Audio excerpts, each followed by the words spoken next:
Ever feel like you're constantly on a call, emotionally speaking? Like you have to be ready to adjust your mood based on the person you're talking to? Today, we're diving into the concept of emotional monitoring and why it can be so exhausting. Stick around.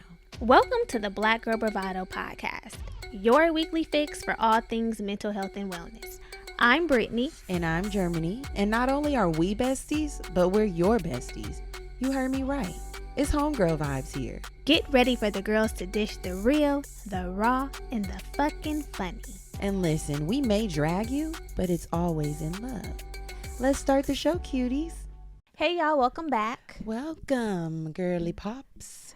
Actually, you know what? I haven't called y'all my boo-boo babies in a long time. So welcome, my boo-boo babies. The demotion.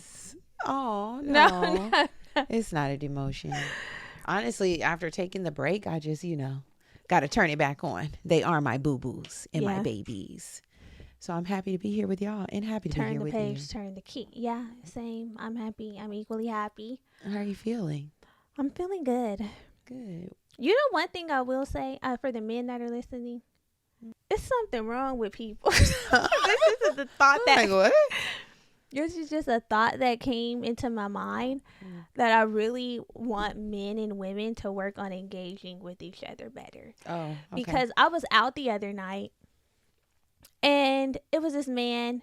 He had came up to me. He was like, "Oh, you're beautiful. Can I get you a drink?" And I was like, "Not right now, maybe later." And he was like, "Well, I want to take you now." I'm like, Later.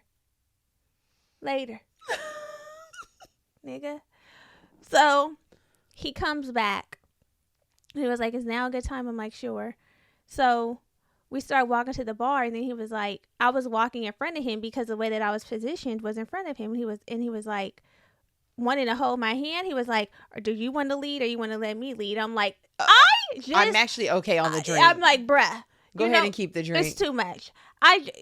You don't need to lead me anywhere. You know. I don't even know where you want to take. And I feel like lead. I feel like the conversations and the narrative and all the lead and the this and that, people get a little too ahead of themselves, and we all got to take a step back. The men acting like that, and the women expecting people to just come in paying all your shit for you too. You know what I'm saying? Did you end up getting the drink?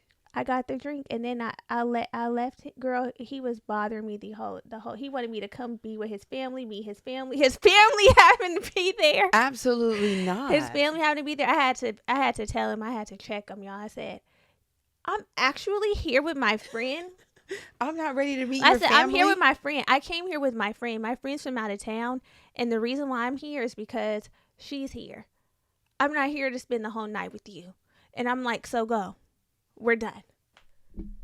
Damn. Insane. Yeah. What an experience. I was just like, diabolical. I'm not going to say all, but that nigga was crazy. Too soon. Too much too soon. Put the brakes on it.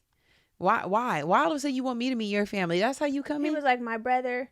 No. He was like, "These are my two." It was his two brothers, his like sister. And I'm like, "I don't need to meet your family. I don't even know you." And he was like, "My brother." He was like, "Can you turn around? My brother wanted to see you." I'm like, "No.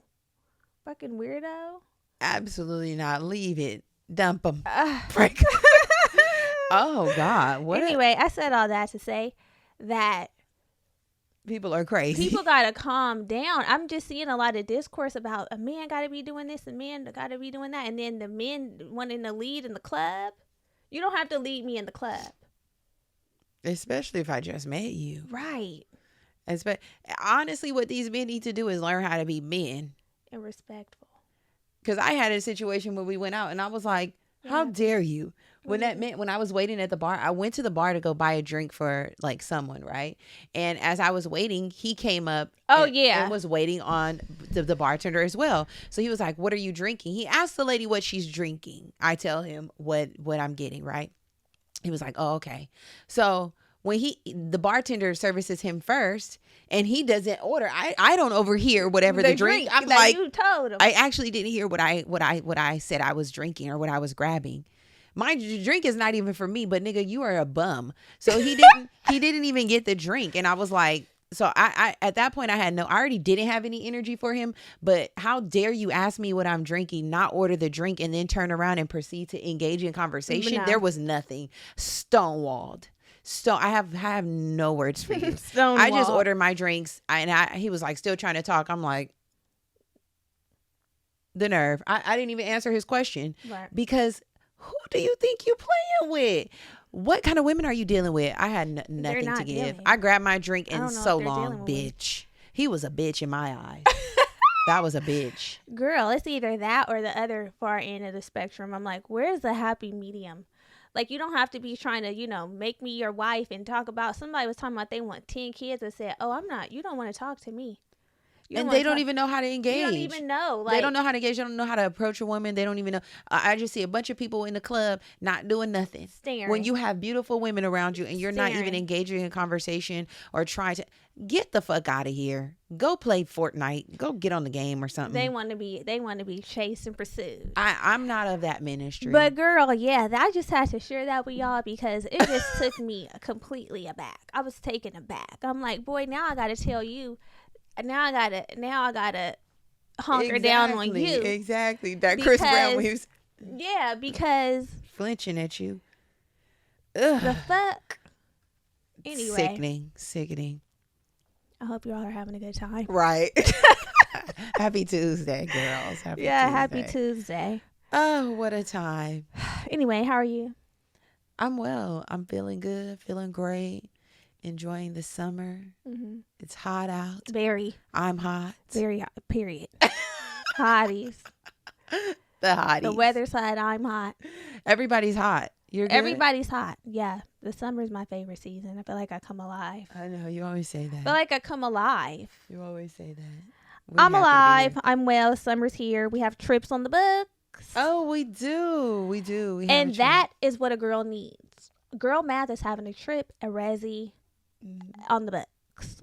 And that's true. Those are on the books. That's true happiness. I'm feeling good. It's going to be a good summer. It's actually going to be a great year. Yeah. We got 6 more months of it.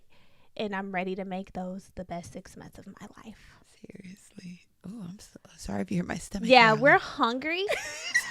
But anywho. Let's get to it so we can get a meal. Yeah, let's get into it. So y'all, last week we talked about contentment. This week we're talking about something else, or else we wouldn't be here. Or else we would not be here. Yeah, we love to share little things that stumble upon our desk. And honestly, concepts that we feel like you can take and apply in your real life and be like, You can look inward. You can look inward. I needed that. And I feel like it's been a while since we brought a concept to the table, to the forefront, to the classroom. So today, that's what we're doing. We're talking. Look at the board. Here, I wish I had a. Here today, y'all, we're talking about emotional monitoring. Emotional monitoring. So what is that? Emotional monitoring is the constant act of tracking other people's emotions and analyzing their emotions. Yes. Right? Trying to get a gauge on how they're feeling, what's going on with them. It's laborious work, if you ask me. It really can be draining. It can be draining. It could take a toll on your well-being. It could take a toll on the health of your relationships. Yeah. You consistently being in that position to monitor someone else's emotions. And this is a people-pleasing behavior. Yeah. This can fall under a people-pleasing behavior. And we talked in depth about people-pleasing over on Patreon. So get on over to the Homegirl Hangout on Patreon if you want to hear our full thoughts on people-pleasing. But this is like similar to fawning. Mm-hmm. When you try to like make sure that you're safe by pleasing others. Yeah. And being aware, hypersensitive to what other people have going on. Mm-hmm, and it's not the same as empathy, because we've talked about empathy on this show before as well, which is like positive and valuable. It's good to be aware of other people's emotions and to be mindful, but that's not what emotional monitoring is. Right. This is going beyond that. Yeah. Like you said, empathy happens when you react to somebody else's situation and you can put yourself in their shoes, right? When it's like, I understand how you're feeling and I can empathize, and thus you can start to react and respond in a way that almost is more supportive to the other person. Whereas emotional monitoring, it's ongoing, it's often subconscious, and it's a process where you're overly paying attention to somebody else's emotions so that you can predict their response and hopefully being able to prevent any negative feelings that they might have. Yeah. Right? So the goal is to understand their emotions and hopefully avoid making them feel uncomfortable. So empathy is basically something you can control. And emotional monitoring is basically giving the control to somebody else. It's putting somebody else in the driver's seat.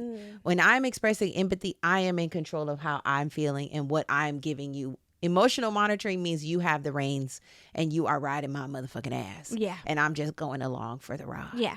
And that is exhausting. It really is. It's exhaustive work. It really is. And people engage in emotional monitoring for a host of different reasons because they want safety. They want to be able to connect with people. Like, I'm here for you. I understand you. I'm catering to you. I know. Or sometimes it's like control. You want to have a stronger control over the entire situation and like how things are going and how they're flowing.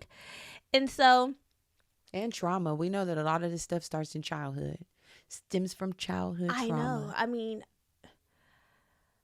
it is a survival tactic. I can pinpoint some instances where I felt like I've had to do emotional monitoring as a Black child. It's like, what mood my mom into that? Yeah. It's like and manipulating that. Hyper vigilant. Yeah, like, does she have a good, with the way they come into the door, like, fuck. I know. It's all bad for me. It must have been bad down at the workplace for you because you coming in here with it. Now I got to make sure I'm monitoring and making sure, we're not fucking up the whole vibe of the home. I know. As an eldest daughter. Okay, but let's get deeper into the some of the common reasons why emotional monitoring may be taking place. Because there's always a reason. A reason that we're here. Okay, first reason, fear of rejection. Some people monitor emotions because they don't want to upset other people. I don't want to ruffle no feathers. And I don't want to rock no boats. No. So they're scanning for potential negativity or, signs of disapproval, yes, discontentment, like what's going on here? Yeah. Right? And it's really holding on to that feeling of like, hopefully you don't see something that you don't like and then be like, I'm done with this. Exactly. And while they're scanning, they're doing this so that they can adjust their behavior so that there's no rejection that takes place. Yeah. I'm scanning because I want to make sure that I can adapt and adjust so that, I'm not in the dark. Yeah. And this can stem from childhood experiences, of course, where there was conditional love. You act like this, then you receive love. You don't act like this, you don't receive love. Yeah. Or there was like a lack of emotional safety and security. You didn't feel like you got that in your childhood. You weren't emotionally assured and nurtured. And so now you got to make sure, you're on guard so that you can monitor the damn situation. Like, damn. Yeah. Another reason is your need for control. So emotional monitoring can feel like you have some sort of control over the situation because essentially you're preemptively anticipating how somebody's going to respond. Thus, you can control how you respond and ultimately avoid conflict. But we know that that's really not true. It often backfires because we can't control or anticipate somebody's feelings. We have no control of what they're going, what they're going to feel, what they're dealing with. Right. It's like we can't control other people's feelings and emotions, and we have to lay that down, feeling like I'm the person who has to fix this, and I'm the fixer, and I have control over it, so I'm going to take care of it. You actually don't, beloved. And you got to release yourself of that. Let it go. Drop the ball. Because you'll be working overtime without the OT pay. Yeah, without the time and a half. Without the OT pay is slavery. It is. Back to the people pleasing tendencies. Those who have people pleasing tendencies are more prone to do the emotional monitoring because it goes hand in hand. I can't please you if I'm not aware of how you're feeling, what the emotions are. I need that intel. Yeah. So that I can make sure you're happy. So that I can make sure you're happy. And it's most times at the expense of your own happiness and comfort. Yeah. You are willing to be uncomfortable and unhappy to please somebody else and make them uncomfortable. To make them comfortable and happy. Yeah. Imagine living in a state of consistent discomfort. But somebody else is living in the lap of luxury due to what you're exerting. Huh? I know, it's just not right. Huh? You're able to coast and you're wondering why you're so relaxed. Your nervous system is so regulated because mine isn't. Because of me. Because I'm putting it all out on the line. I'm laying it all Because down. mine isn't. Yeah. That ain't right. It's not. You got to be doing the same thing for me at the bare minimum. You know? Yeah. Somehow, some way I have to be regulated. And if you're not going to contribute, then fuck you. And fuck your regulation. Another reason is low self-esteem. We know this is the self-esteem. That's going to get us every time. It's going to get us every time. This is why we have to start here. Yeah. So people with low self-esteem oftentimes rely on external validation to feel self-worth, feeling good about themselves. So they are essentially monitoring the emotions of others to consider how they're being perceived. Like if you feel good about me, then I feel good about me. And that is going to have you in a spiral, right? It creates a dependence on other people's opinions to reinforce your value. Right. You guys. And that ain't right. We've talked about the value. We've talked about the self-worth. That is not healthy. The external is not going to get you and keep you where you want to be. It's just not. It's fleeting. And look at what all you have to do to get it sometimes. And honestly, we've talked about perception so many times. We also don't have control over how people perceive us. And people's perception of you can change based on what you're doing for them. What you engage in, how you present yourself. That is also not sustainable. So building self-worth around other people's perception is crazy work. For real. It's crazy work. And then another common reason which we talked about, in which you all know, trauma. The trauma that happens, it can cause us to look for coping mechanisms, and emotional monitoring is one of those coping mechanisms. If you grew up in an unpredictable environment where, things were up and down, high and low, you didn't know what to expect, this could be a tool that you had to implement for your safety and for your survival, and it just carried on into where you are now, even if you don't necessarily have a need for it. But the trauma created this and embedded this way in you. So that's deep. It is deep. That's deeper, and that's why, thank God, there are resources and there's help. But the trauma gonna do it every time. It is. The trauma is gonna the big T or the little T. Yeah. So people use a variety of conscious and subconscious methods to scan for other people's emotions, right? When we're talking about emotional monitoring, it's not just you trying to be a mind reader and be like, I could see, I think this is what they feel. Right. It's not that, right? It's us also looking at the verbal and the nonverbal cues. It's like, what does your body language say? What do your facial expressions say? What's your tone of voice? How's your posture? It's always the tone for me. It's the tone for me. Yeah. Your body posture, your word choice, your gestures, all of these help you emotionally monitor and kind of scan the situation for, okay, how should I be coming? Because this is how they coming. That is, we use those as cues to inform how we should respond to other people. Definitely. So I have an example here, is maybe you're wondering, do I do this? Does this happen in only romantic relationships? Is it in platonic relationships? Is it in the workplace? And it's happening. I feel like it's in everywhere. It's happening all over. So take into consideration Sarah. She's a marketing assistant. She just had a social media campaign that she's working on, and she's put a lot of effort and, work into her campaign. And now it's time to display it for her boss, Mr. Jones, we'll call him. Mr. Jones is known for being kind of like temperamental, a little hot and cold. He can be, just kind of like, you really don't know the vibe. So Sarah goes in, she's doing her presentation, and she's immediately comes in. She's looking at his body language. Okay. Are his arms crossed? Mm-hmm. Is he open? Is he engaging with her? Right. He's looking at her tone, and she's worried about his tone of voice, the word choice as she's going over her slides. Is he, using words that are encouraging, or is he kind of looking disappointed? All of these things. Does he have a slight grin? Is it a smile? Is it genuine? And then even after the presentation, she's replaying over and over all of the things that he said, and now she can't even worry about really excelling at the campaign, right, and advocating for her work because she's so concerned about his response. This happens all the time to us, right? That's just an example of how it might happen at work. Many of us have an example of how this happens in our personal relationships, where we know it eats us up. This is happening in our lives. It is for sure happening. So, in what type of situations do you find yourself emotionally monitoring others? My close relationships.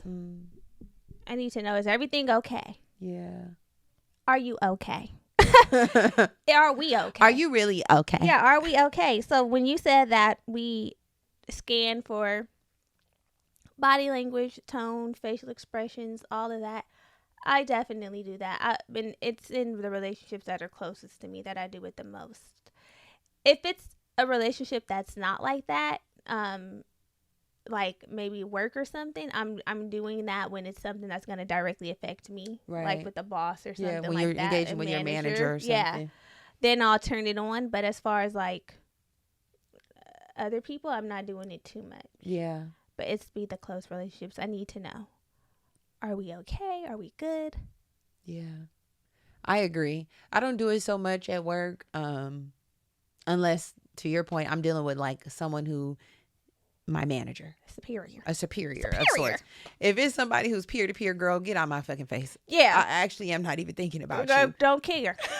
don't too much care. I can't. I don't give a damn. But I know in a prior relationship that I was in, I feel like I was always on guard and always anticipating this person's. Oh, I know which one. I had a couple. Oh. I was always thinking about the latest. I mean, that not the current, but the latest. No, yeah. Where I'm always kind of like, are you good? Are you okay? Are you feeling? And it, like I said, is such laborious work because it doesn't just allow you to be your authentic self and relax, and also have security in a relationship. I feel like when you have an anxious attachment style, this really is that breeding ground for that to fester. It's like, if we're both secure, then I'm not really tripping. Like, I'm good, and if I'm not good, we're gonna have open communication. Yeah. But nigga, this is taxing. It's taxing, and you often become resentful of like, I have to always be making sure you're okay because you're the person who's not okay. I'm good, and now who's checking on me? And I'm so busy worried about you. I had a relationship like that too, and I realized that those don't work for me. They don't work for me either. Where I have to do the consistent emotional monitoring, I don't mind doing it. Like, I guess would be more like empathy. Like, it would be more on the empathy end of the spectrum with people that I'm close with, to like just get a scan. You good? Be able to ask questions. Are you okay? Be able to be aware and check in. But when it comes to something I have to do frequently, especially in a romantic relationship, it's not good for me, because I was in a relationship where I caught myself, like, when we would wake up in the morning wondering if this nigga was what type of time he was gonna be on. Like, are you in a good mood? Are you not? Yeah. How are you greeting me today? Like, be consistent. Yeah. And don't make it not that he was making it my issue. I probably was making you it more internalize it though, because of the way it was presented in the relationship. I don't feel like there's anybody who's like, okay, I'm going to be the person you have to emotionally monitor. But it's what you do to work in the to make things okay, to make things cohesive, and to make things be comfortable, and for there to be harmony. But it's really disharmonious because I was not feeling like good. I wasn't feeling good. I was feeling like it's draining work. It is draining work. Speaking from a person who's had to do it, it is draining work. Where it's like, can we just chill? Do I gotta be on all the time? I'm always dealing with your own emotions. Is challenging enough, and it's really hard. And now I gotta deal with yours. And don't let it be a person who's really like emotional. God, I'm here for us being expressive, and I want our black men to express themselves. However, sometimes it takes you down. It takes you down and it takes you out. Yeah. And I've dealt with somebody who's super introverted and who had little to say, no words. And I'm like, nigga, pulling teeth trying to get it out. Are you good? What do you need? How can I support? I'm actually tired of being a support system like that. How can you be an anchor for yourself? Let's reinforce those tools. Let's get to that. At there comes a point where you got to be that for yourself. I'm here because it becomes less support and more of a pillar. It becomes more caretaker, and I'm actually good on caretaking. Mm-hmm. I don't want to caretake. I don't want to caregive. I want to be your lover.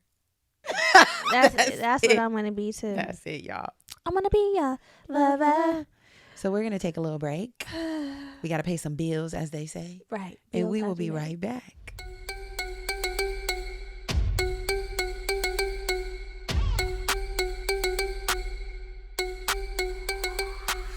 Okay, a couple bills were paid, but we still have a few more. So let's get back into it. So studies. There's been studies on it. And you know we love to back things up with the studies. But studies have shown, y'all, that people who consistently monitor other people's emotions experience a 30% increase in stress hormones. So while you're monitoring their emotions to make sure you can show up for them and they not be stressed, you're stressed. Yeah. Cortisol is up, babes. And it can really have a domino effect. Listen, stress is not something to play with. They don't call it the silent killer for nothing. You might think that you are showing up and being, you know, a great person and you're so strong and you're so resilient. But in the background, on the back end, there's increased anxiety. There's difficulty setting boundaries. There's feeling emotionally inauthentic, because of course it feels inauthentic if you're mirroring your emotions to match somebody else and not able to fully express how you feel, right, or show up how you want to because you're catering to someone else's emotions. It can damage your self-esteem. Yeah, for Constantly wonder, okay, am I getting an accurate read on this person's emotions, and am I giving them what they need? Is it enough? Okay, is it enough? Like, and then it can also cause your relationships to be strained because there's this codependency that's created. And I've battled. I've battled with codependency. I've put myself in that position to be codependent by the emotional monitoring, by feeling like I have to carry this big old burden and be all this for somebody else at the sacrifice of myself and what I need. And that sucked. That was a time. I was there. She was there. I was there. She was. And I think we've all dealt. I don't want to say we've all. I have been in this situation too, where it's like I'm putting myself. I'm sacrificed. I'm the lamb. Now I'm slain. What's that song? There's a ton. Yeah, but that. There's a ton. But damn, now I got to be the lamb. You know, and I got to be the one taken out. I've been the lamb. I have. I've been the sacrifice presented. And what has it gotten me? It didn't give me anything. I definitely didn't get what I thought I was going to get out of it. Remove yourself. Remove yourself. But there are some common signs of an emotional monitor. So let's get into it. And maybe you'll say, that sounds like me. Or that sounds like someone I know. I need to share this episode. Let's do it. So you constantly scan the room and you're picking up on subtle cues in body language, facial expressions, tone of voice, right? If you're doing that all the time with people who are in an environment, trying to make sure everybody's good, reading the room, exhausting. Yeah. Exhausting. And don't bring it to me. Yeah. Because sometimes I bring it to you and I'm like, girl, I'm not even paying. I don't even care. That's the thing. I don't really even give a fuck. Usually if I'm scanning the room, it's for safety to make sure it's safety. Know. I'm like, now what the fuck going on around here? Did something change? Did the vibe change? And I have a good read on energy and like things like that. When things change, I notice it at the drop of a hat. I'm like, something's different in this bitch. And I notice it with the people who I'm in close proximity to in relationship. But I think that's being more empathetic and not emotionally monitoring a person. Like I'm super attuned to what's going on with the people in my life. So I feel it. Yeah, because you're in tune to see if there's something that so that you can be aware and, like I said, do a check. Are you good? Like that, but not so that you can adapt your behaviors and do all that. Yeah, no. Not that. It's like I can sense that something's different. It's off, and I'm available here for you. Again, it's coming from the support and not trying to control. Exactly, and fix. Yeah, not a fixer. Another sign is if you find yourself feeling on edge or anxious during social interactions and you're worried about saying or doing the wrong thing. You can't even get it. You can't even socialize. Exist. You can't even go out and have a good time. And I know social anxiety is real, but that's not what we're talking about. No. It's if you can't chill. No. Damn, did I say something wrong? Now I felt like that before. Like, I hope I didn't say too much. That offended anybody. Yeah. And then now I'm not going to be able to go around. And sometimes there's a slip of a tongue. What can we do? Sometimes people say things and they're just unhinged. We know that. But it's quite different. Yeah, but it's different from feeling anxious or on edge because you're thinking, I got to make sure I'm showing up the way. You don't even know these people. Right. All you owe them is showing up as yourself. Period. That's it. Yeah. And if they fuck with it, they fuck with it. If not, then hey, Then you might fuck not 'em. even ever see them again. Yeah. Just allow yourself to go out and have a good time. You know? Just a few hours. Yeah. You also might find yourself replaying conversations over and over, analyzing what you said, what other people said, second guessing Every yourself. detail, every minute. Second guessing yourself, like, did I say that? Did I respond in the right way? Or they want to hang out later? Or did I offend them? Or, when they said this and I said that, was that? Yeah. Guys. Also, if you struggle to identify and express your own emotions, that could be a sign because you're so wrapped up in other people's. Yeah. Another is you prioritize other people's needs above your own. And again, this leads to resentment and it leads to frustration because while I'm taking care of you, who's taking care of me? This is what's led me to it every time. Every time, because I'll put myself in the position to be a sacrificial lamb. I'll admit it. I've placed myself there. And I'm like, I'm doing all this. I'm doing all that. You didn't have to, though. I didn't have to do that. Right. Presenting yourself as an offering. Like I can do it all. I can be here for you emotionally, physically, mentally. Sometimes when I don't even need to take it there. Yeah. Tap out. And then I'm resentful. Yeah.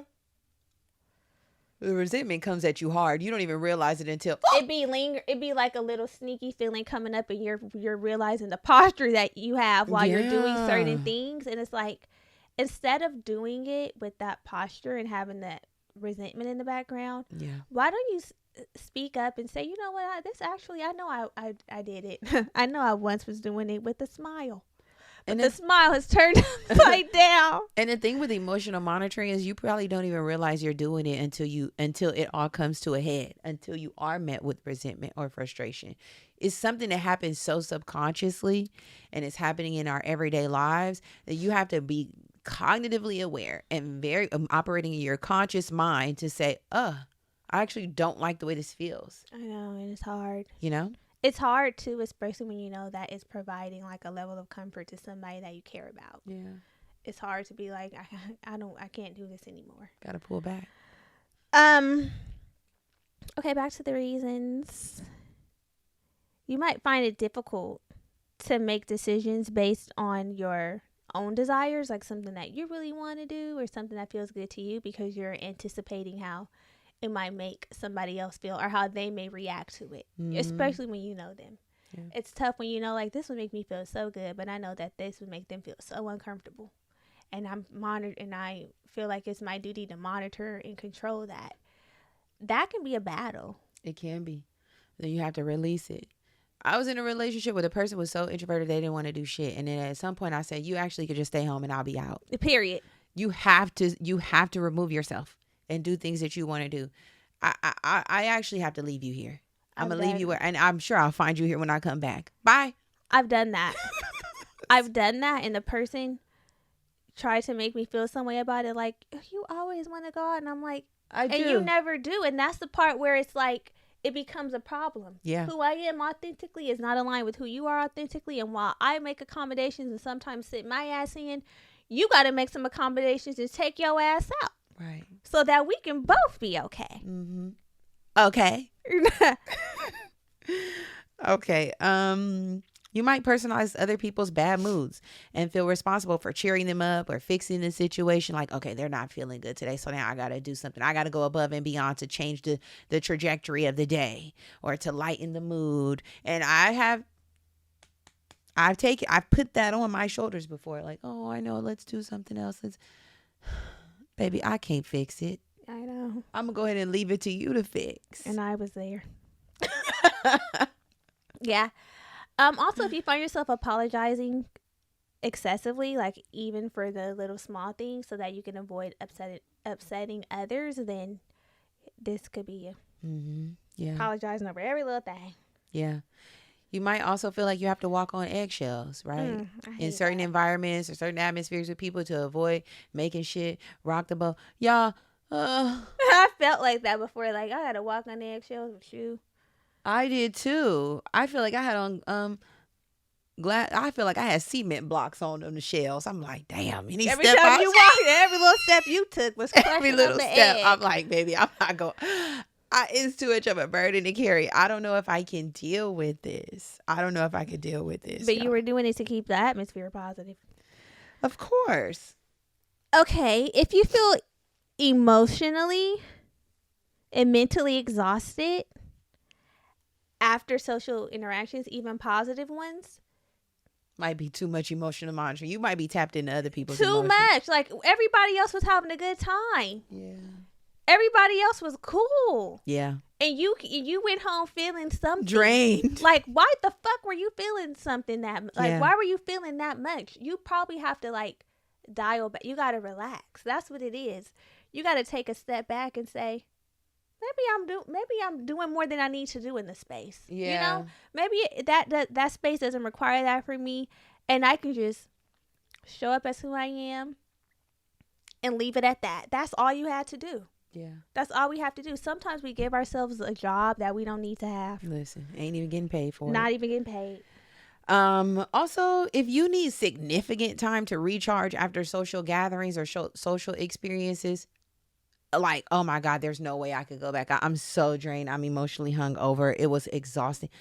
I feel like people a few years back were really confusing being an empath with this. The way you said it. Because they were like, I'm such an empath. I'm an empath. Girl, I'm thinking about that one interaction. I already know. Get the fuck out of the event. Get I off just the need, it's like, you need to go home. Like, I just feel people who have that whole, I feel everybody's emotions so strongly. I get it because I too, not everybody's though. I'm not one of those people who feel some people make it seem like they just coming into the room and they just a sponge for everybody's emotions. No, you're doing too much. Yeah. Because you should not be that emotionally tapped in with people who you don't fucking know. Right. To the point where you're absorbing like a sponge and then having a fucking emotional response yourself. Yeah. Reserve that for people who you really locked in with. I agree. Like, damn, my nigga really down today. I'm feeling it. Like, I understand. I'm hurt because you're hurt. Exactly. That's being empathetic. Right. But needing to have significant time to recharge because the event was so much and people, it was a lot and they were dumping on. Jeez. My God, you Whole guys. time nobody be dumping. Whole time nothing's even going on. Everybody's living their life. They're not dumping. You're going in the monitoring. trap. You going in there and taking You're stuff. dumpster diving. You dumpster diving. Going in picking shit up out of my dumpster. Doing too much. Mm-hmm. Also, if you struggle to make choices, big or small, without considering how others may perceive them, this could be a thing. Mm-hmm. 'Cause sometimes you just got to make your choice. Yeah. You know, you got to get in there and deal with it later. Do your thing. Let the chips fall. Mm-hmm. You might avoid taking risks or expressing your true opinions out of fear of disapproval. Like, damn, I can't even do what I want to do because they ain't going to like it. They don't agree with this decision or this choice. Yeah, so let me keep it to myself. I don't even want to say nothing. I'm not going to risk it for the biscuit. I'll just stay here and keep it. That's cute. I've never heard that one. Really? Mm-mm. Risk it for the biscuit? Yeah. That was a show and everything. Oh. Yeah. Okay, well, the final reason that we'll share is that you often seek external validation before making your decisions, relying on others' opinions more than your own. Like, you gotta let me know that this is okay. You know? Yeah. That could be a sign. Yeah. And something to just remember, y'all, is that these signs, they exist on a spectrum. Some people, they feel a lot of these feelings or emotions. Some people just have a few. The takeaway here is that emotional monitoring creates a pattern of focusing outward, right, on other people's emotions at the expense of your own well-being. And that's really the issue. It's at the expense of your own. Yeah. Of your own. So real. Have you ever found yourself being so focused on somebody else's feelings that it took away from your own experience of a situation? Yeah. You know, I'm so aware of emotional monitoring that I'll try to orchestrate situations so that there's as little as this as possible. Like, for instance, y'all know when you go on a trip, girls trip or a function or something with a group of people and there's so many different, especially if like you're the common denominator, and there's so many other different friends that might not hang out frequently and they just know each other through you. I'm hyper aware of those situations, and I feel like that's where I have done emotion monitoring the most, because I'm trying to monitor the emotions of everybody else to make sure they're having a good time, and everyone's getting along, and that is so draining. And I hate that so much that I would just much rather not bring everybody together. Yeah, or bring them together if I already know that it's like, if I have a good awareness that it's a vibe. And I'm also aware of, like, when I'm in other people's settings, how people are, like, exerting that energy too. Yeah. It's a lot. It could be a lot. Which is why I don't like to do that much. Yeah. And it really feels good when everybody just automatically just vibes, but it can be a task. Yeah. I remember 2 instances. I was dating somebody, and one I remember, they were so pissed that we had gotten into an argument, or like we weren't communicating well one day. And I went out with Brittany. Remember when we went to the movies? I went out with Brittany, y'all. We went to an outdoor theater. It was really working. We were Weren't meeting y'all up. getting along before that, or no? It was like cool, but we had discussed that we would go to the movies together. So that was the pretense that we were going to do something together. Not on this day. Not on this day, but y'all, it was like in y'all plans to go to the movies. It was in our plans to go to the movies to see a particular movie, a very specific movie, right? That was planned in theaters. In theaters. So Brittany and I decided to go to an outdoor movie theater with a group of other people. They were hosting an event, and it just happened to be an outdoor movie theater. Yeah, it's like how they have the movies in the park. Like Cinespia. Yeah. It was Cinespia. So we were like, oh, sure, we'll go support. We're down. We're going to support. We're going to support the event, not because we wanted to see a movie. Right, exactly. But that's where the event happened to be. So the person that I was dating found out. I told them, like, oh, I'm out at Cinespia. It's an outdoor movie theater. That sent them through the roof, because they felt like we said we were going to the movies and we didn't go to the movies, and you chose to go to the movies with somebody else. And I'm trying to explain, like, bruh, and diffuse the situation. Hey, it's not that. You don't have to feel this kind of way. It was so much, and it completely pulled me out of the experience of having a good time, because I was having a good time. Yeah, that was a good time. They wanted me to leave and to come and talk about it in person. And like, I can't believe you. They were making me feel really badly about it. And I was like, bruh, I had to make a decision in that moment. Like, number one, I can't leave. Girl code, nigga. I came here with my bestie, and I'm not leaving her here. And number two, I cannot let you impose your will on me like this. It's already emotionally laborious, and I'm already drained dealing with it via text, but I gotta stand my ground. But that was so challenging, And I remember another instance where, on another occasion, they had came out, or a person had came out to a function that my mom was having, and I was like overly concerned with how they were doing, and you couldn't even be yourself in the function. I'm like, I can't even move around and really move and groove and like just have a good time, because I'm really trying to check, are you okay? Are you okay? And to my point earlier, I am an empathetic person, right? But it's when it goes overboard, where I'm just exerting so much energy and so much effort into making sure that you're okay, that now it's impacting me. Yeah. And it's not fair. It's not, and it takes away from the experience, because that happened to me. Remember before the link up, the very first link up? Oh, yeah. We went, and I came with the person I was dating at the time, and already when I asked him if he wanted to go, because I wanted to go, I could tell he just went. He just said yes because he knew that I wanted to go, but he didn't really want to go. Right. Which, there's grace for that. Everybody's not going to always want to do what you want to do, but if they do it, you got to give them some kudos for that. So I'm like, at least you're coming. But baby, the way I felt like I was emotionally monitored while I was there, it just felt like I would actually rather you not even come. I know. Like, it'll actually just be easier if you stayed at home. Yeah. And that's why that's hard for me. Like, when there's such a difference like that, I don't know how that would work, because it's like, when you do come, it's tough. It's not enjoyable. It's not like we're different, and when you come, you're chilling, you're engaged, you're involved. You intertwine, and it's like, I might not do it frequently, but when I do it, I can do it. I can do it. Yeah. When you do it, it's like, we know you don't. Yeah, we know you're doing We know it. you don't. We know you're doing a favor. We know it's like, and we want to, and let's wrap it up. When are we leaving? Type, you know, like, I don't fucking like that, because I actually want to be here, and now you're giving me the when are we leaving? And then we went somewhere after, and you couldn't even go. I couldn't even go, and that killed me. I know, you were when I couldn't go, that killed me. I could have went out and had a good time in Malibu, and y'all know the nigga said, I'm like, you want to go to Malibu? This we could go here. We got invited. Actually, no. He was like, no. He was like, no, I'm having a flash. He said no. I said, oh. It was at that moment that I said, oh, baby. We're going to be wrapping this up. This will be short-lived. This is going to be wrapped up soon. Listen, it's happening all the time. It's happening all around you. You don't even realize it. It's happening. Nigga. We're going to take a quick break, y'all, and we'll be right back.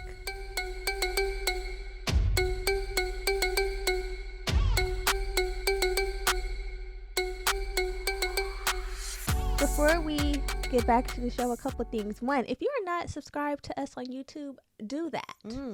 You can watch us on YouTube. So follow us on YouTube. And right after you subscribe on YouTube, get on over into your platform of choice and leave a rating and leave a review. Do them both. A rating and a review. And then after you do that, take a screenshot of the episode that you are listening to, post it on your story, and let people know I am loving this podcast. Or hit the little button to share it. Send it to your group chat. Tell a homegirl to tell a homegirl to tell a homegirl that this podcast is changing your life. And so many of y'all have told us that before, that it's changing your life. So let the girls in. Let the girls in. Let them in. Let someone else's life be changed as well. Period. The gift that keeps on giving. Y'all already know what's going on over at the Homegirl Hangout via Patreon. We have more content that you already love. It's over there. It's waiting for you. Archives of content. So the link is in the show notes to join us over there. Okay, now let's get back to the show.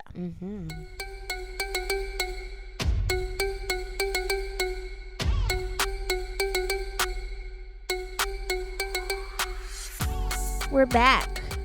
We got to figure out what are some practical steps so that we can control this. And pull out of it. Yeah. We really want to pull out of this emotional monitoring. It's important. It is important. So, first thing, acknowledge the issue. Self-awareness is the first step. It's always going to be the first step. Yeah. Self-awareness. That's usually where we kick it off with. Yeah. Once you're aware, it's like, okay. Now we can start really making some changes. And so, this is what we're going to do. Keep a journal. If you don't have a journal by now. Where are you living at? What year are you living in? Yeah. Keep a journal and track your social interactions. Notice how often your thoughts depend on your thoughts focus on deciphering other people's emotions instead of your own experience. Did you find yourself overthinking their reactions? Did you prioritize their needs before your own? What was going on? All good questions to ask yourself. Be honest. Yeah. Be honest here. Yeah. Another tip is to practice mindfulness. So implement some techniques that help you stay present in your own moment. That's the important part. It's not just staying present in your own moment. How you feel. Yeah, going inward, right? So for some people that might be like meditation. It might be deep breathing practices, going inward in your Bible, whatever religion focus, just taking the time to ground yourself. But specifically during social interactions, focus on your own physical sensations and internal dialogue instead of like constantly analyzing other people's. Like, what do I feel in this moment? How am I responding? You know, that type of stuff is more important versus, I wonder what Brittany's thinking. I wonder if she's okay. I wonder if she's having a good time. And I think that there's moments for that, especially when you're like bringing people out. Like when my sister comes out and hangs out with us, I'm usually like, are you good? You having a good time? Because I want her to be having a good time. Yeah. But when you're constantly gauging like the situation that I shared or the experience that I shared or you shared, where you're taking a person out and obviously they're out of their comfort zone and your only objective and goal for the night is to make sure that they're cool. So you're constantly checking on them, because if not, then it's going to lead to other things, and you know that they're uncomfortable. We get it. You're uncomfortable. It's okay. It's okay to be and it's okay. You're uncomfortable and it's okay. It's okay. It's okay. It's not going to last forever. And that's, I think, what we have to tell ourselves. They're uncomfortable. And it's okay. And it's not my job. they're going to have to reconcile with their Yeah. uncomfortability and decide if they want to go outside of their comfort zone or do more things. And what they need to do. And if they don't, then that's fine. They can stay in their comfort zone, but don't let it keep you In your discomfort. in zone. your discomfort. Exactly. There it is. Okay. Another tool or tip. We got to set some boundaries. We got to learn to say no and prioritize our own needs. The boundaries that come up time and time again. Yeah. If you're feeling drained after a long day, you can politely decline the invitation so that you can avoid feeling like a sponge, an emotional sponge. Like I can't be the emotional sponge this time around. Yeah. You know, it's okay for you to prioritize your own well-being and get some recharge time. Yeah. It's okay. It's necessary too. Yeah. I can't be And everything to everybody will be everyone. okay. They will. Next, y'all, we need to develop some emotional intelligence. So understanding your own emotions is important. And another thing you have to do is learn how to identify them, you know, as they arise. So instead of projecting onto other people, acknowledge and express your feelings in a healthy way. Mm. This is important. This is how I'm feeling. Be able to identify it, communicate it to other people. That's the big thing. We don't oftentimes communicate what we're feeling. We harbor it. We suppress it. We never say how we feel it. And then we ultimately end up resenting the people that we really want to love and want to care about and want to be in deep proximity and relationship with. Nigga, I'm hurting. Right. I'm feeling like you don't care. Yeah. And like my feelings don't matter. Right. Baby. What they say, an emotional roller coaster. Emotional roller coaster, loving That's you Vivian ain't Green. never. I know that one. That's What's big. the other one? Heather Headley. What's that one? The other one. I can't think of the song right now, but I know. How's it go? I know which one you're talking about. Oh, it's gonna eat me up. That and emotional roller coaster are cousins. Yeah, they're first They're cousins on the mama side. That's why we get them mixed up. But I know What does Heather Headley sing, Brittany? I don't Come know. on. Google Okay. it. All you gotta do is to go be her #1 hit song. Heather Headley, y'all. What is the song? Headley. She sings In My Mind. I know. Was that one? That I'll always be his lady. In my mind. And that's toxic. I'll always you're be not. his girl. You're not his lady. You're not his girl. Get it out your mind. She also had I Wish I Wasn't. I'm going to listen to I it. wish I was in love with you. Oh, so you couldn't drew right on it. I was hurt wondering what. me. I'm never gonna change. Yeah. I'm listening to that. Wasting my time thinking Thinking about about you. You ain't never gonna change. You ain't never gonna change. Okay. Okay. Next. Another thing we're doing is we're gonna, again, we keep saying this because it's important. Focus on empathy, not the monitoring. Okay? Focus on Okay. This is a teacher. Focus on empathy and not the monitoring. You can actively listen and validate others' emotions without taking them on. Yeah. I hear you, I see you. And I'm here for you too. Yeah, what you say matters to me. What you say matters, but I can't make it my job to fix, repair, and, Take it on. take it completely on. Yeah. That's what I can't do. Mm-hmm.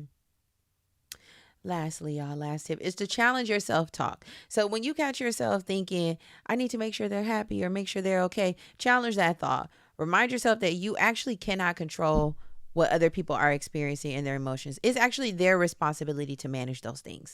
They have to manage their own feelings. Mm-hmm. So replace that negative thought with a positive one. Like, I can choose to be supportive and listen without taking responsibility for their happiness. It's the responsibility. That's gonna kill you. Take your responsibility for how someone else feels. And why would we do that to ourselves? Crazy work. You know why I think we do it sometimes too? Because sometimes we think it's other people's responsibility to make us happy. We put so much on other people to show up and save us and make us feel good when it's an inside job.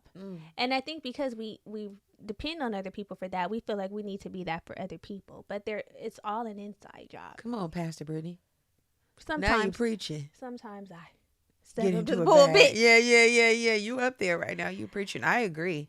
And our happiness is our own responsibility. Mm-hmm. Only we can do it, and only we can care.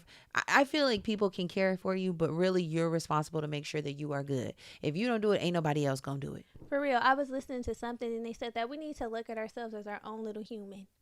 Like when you look at yourself, you think, I'm responsible for taking care of her and providing for her and making sure she's good. Like your own little child. Yeah, your own little human. Yeah, I love that. You look at yourself and you say, what do you need? How can I take care of you? What can I do for you? But we put all of that energy into other people and leave ourselves by the wayside. Waiting for somebody else to make us their little human. Sometimes it never happens. And they don't. You grew up and you be your own little adult. Yeah. Feeling like an orphan. Yeah. Damn. Well. We've come to the end. Mm-hmm. We have, huh? It's time to pick up your pen. We're dropping a gem. This is the part of the show where we get to share the things that we love, that we're obsessed with, that we find helpful. It's also the part of the show where you can use the Homegirl Hotline to let us know gems that you are feeling, that you feel like the community at large could benefit from learning of, knowing about. So use the number in the show notes, y'all. Use it. What's our gem this week? If you want to be outside and you want to be moisturized and you want to be glowing and you want to smell good, I got something for you. Now, the girls love a body butter. The girls love a body butter, honey. And this body butter, I like this body butter because not only does it smell good, but it really hydrates your skin. Like your skin feels hydrated. You know, sometimes we get things because of the way they smell, but the hydration don't be there. The efficacy. Yeah. Don't really be if you know. But I love a product that checks all the boxes. So speaking of Belize, a lot of things were discovered on the trip to Belize. I had got a little travel size of the Josie Maran whipped argan oil body butter for my travels, and I fell in love with it. There. I didn't expect to fall in love with it, but I fell in love with it. And I came back home and I got the big size and I got it in the topless tangerine, and it is the perfect summer scent. I'm telling you, you guys know that the girls say you got to layer the body butter with the body oil with the perfume to really make your shit hit, and you should layer the topless tangerine with like your fun fruity summer. And it'll pair good. Yeah. Josie Maran really had a rebrand, y'all. New look, same Josie, though, is what she say. No, new look, same Josie. It's the truth, because this product, before she came out with all the little scents and making it more like an it girl thing, the Josie Maran was really a thing. I had tubs of this because somebody, I don't know who. Tubs? I had a bunch of these, the same size that they come in the original. Girl, yes. I was getting a lot of those during the pandemic. And where'd they go? It was during the pandemic. Offered me one it was during the pandemic. Guess what? Guess what else we had? They gave us the scrub, the hand Oh, scrub, I haven't tried the lotion scrub to pair. I they were all over our hospital because Yeah. somebody had donated boxes and boxes and boxes of Josie Maran, the whipped body butter. Again, before the rebrand, it was like an old brand, Now it's looking fresh. It's looking good. It's looking revamped. But that has always been a great product, and I'm happy that they've done a rebrand and that the scents are on point. I've smelled topless tangerine, and it does smell heavenly. It smells so good. It's made with argan oil, avocado oil, shea butter. It works really well. It works not really gonna good. lie. Like, it's really moisturizing, and the scent that I have smells good. So The scrub is 10 out of 10 too. Get it. You got the scrub? I told you before. Oh, okay. It's the same Girl.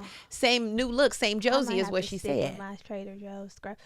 But girls, get the body butter. The link and it's will refillable.